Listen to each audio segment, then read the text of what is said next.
What's up, everybody? This is Mastery and Gamer, and we just got another set of official Overwatch 2 survey skins, showing off some brand new cosmetics, which, at this point, it's safe to say we are quite likely to see some of these showing up in-game eventually. And so we're going to go ahead and look through here today all these new skins, featuring our favorite heroes. And by favorite heroes, you, of course, know exactly who I'm talking about. So without further ado, let's go ahead and jump on in. First, I would like to mention, though, special shout out to ProtoVI, who helped to collect the images of all these different survey skins so that we could show them to you here today. And now let's jump right on in, starting first and foremost with Pirate's Journey. Yes, more pirate themed skins, this time for newer heroes specifically: Juno, Wuyang, Vendetta, and Hazard. They all look pretty nice. Vendetta definitely feels very fitting as a pirate with her whole intense vibe, you could say, and does look very good as a pirate captain here. All four across the board, I gotta say, look pretty nice. Not my favorite theme, typically pirates for the most part, but I do like the look of the skins nonetheless. And moving on, next up we get Neon Pantheon, with skins for Kiriko, Vendetta, Roadhog, and Diva. Now, we've seen a lot of East Asian demon Oni-inspired skins before, and these are definitely, once again, part of that overall theming. But I gotta say, I do like the designs of these skins in particular. They have the big eyes across all four of the skins, which I think is a fun sort of uniform trait of them. And overall, I think they just look pretty cool. Definitely not original by any means when it comes to Overwatch skin concepts, but pretty good looking nonetheless, and ones that I could easily see getting added in the future because, come on, we all know Blizzard loves adding Oni demon themed skins.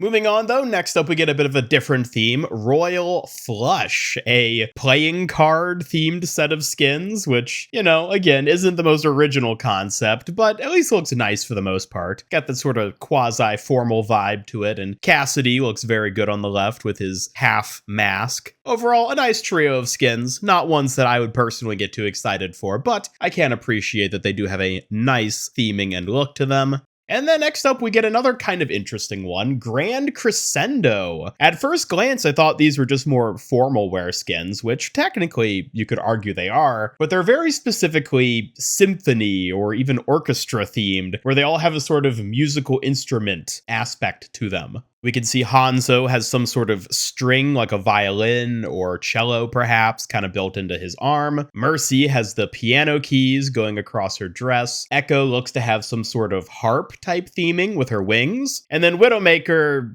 I think, might just be a fancily dressed lady at a symphony. Again, at the end of the day, these seem to just boil down to being formal wear for the most part, but with a nice little symphony theme sort of strung into it. And then we get more demonic skins with the 7 Deadly Sins skins for Mercy, Reinhardt, Junker Queen, and Sigma. And yeah, much like the other ones we're talking about, nothing super original or unique here in terms of the theming for these skins. More grim, dark, demonic type aesthetics, which are very popular. Again, not my favorite type of style, but one which we've seen across Overwatch's different heroes plenty of times at this point, especially when it comes to the concept surveys they've put out. And for what they are, I gotta say, I think all 4 of these look pretty decent. Reinhardt especially, I like the armor design of it with the sort of fire in the middle. Cool design for him specifically, and the serpent vibe of Sigma is an interesting direction. So yeah, definitely some neat ideas here with this set. And then we get on to Sacred Springs, a very casual, hot springs, relaxation type vibe, very summery as well, with skins for Mei, Mercy, Wuyang, and Lifeweaver. Gotta say, these all look pretty nice, once again tapping into that Asian theming, which Blizzard loves making Asian themed cosmetics, which, you know, really isn't that surprising when you think about it, but I don't know, at the end of the day, they do still look pretty nice for the most part. But next up, we start to get into another more interesting theme. You know it's interesting because it has Orisa in it. For whatever reason, Orisa always ends up in the interesting themes here. But we get the Juice Bar theme with skins for Kiriko, Widowmaker, Junkrat, and Orisa, where each of them is themed off of a different fruit that you might have put into a drink or a smoothie or something like that. Very interesting concept, I will say. I don't know about the execution of some of these. I think they end up looking maybe exceptionally extremely goofy in a lot of cases here, but that's kind of part of the theme though, so I guess it fits. Overall, definitely bonus points for creativity and being something a little different, but I'd be curious to see how popular skins like this would actually end up being. And next up, we get Street Roller skins, which are basically a skater set for Mercy, Junkrat, Sombra, and Hanzo. And gotta say, across the board, they all look pretty good. Mercy looks really interesting on the left, not only because she has the skates on, but her hairstyle gives me a heavy 80s vibe, which I guess fits with the sort of street rollers theme in general. You even get Junkrat, who has sort of like graffiti spray paint cans as well. Again, overall, not an original theme per se. We've certainly seen skins like this for a number of heroes in the past, but they look pretty good. I like them overall. Even if these aren't necessarily my favorite heroes or individual outfits for them, a nice set of skins, definitely. And next up, we get another interesting one, Caffeine Rangers, with skins for Mei, Kiriko, Sombra, and Diva that are all themed around caffeinated drinks like mochas and lattes and coffees of all sorts, I suppose. Again, very similar to the juice bar themed, not only in concept, but also with just how strange and unique it is. Again, I don't know how well I actually like the skins themselves, but bonus points for theming, I suppose, at least in terms of making it original and interesting.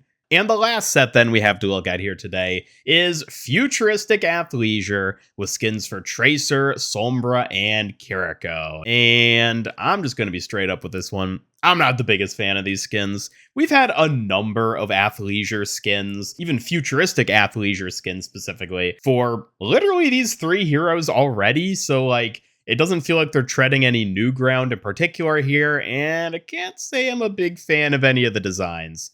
I feel like these are just sort of worse version of skins we basically already have for each of these heroes, but I don't know, I guess they're a vibe.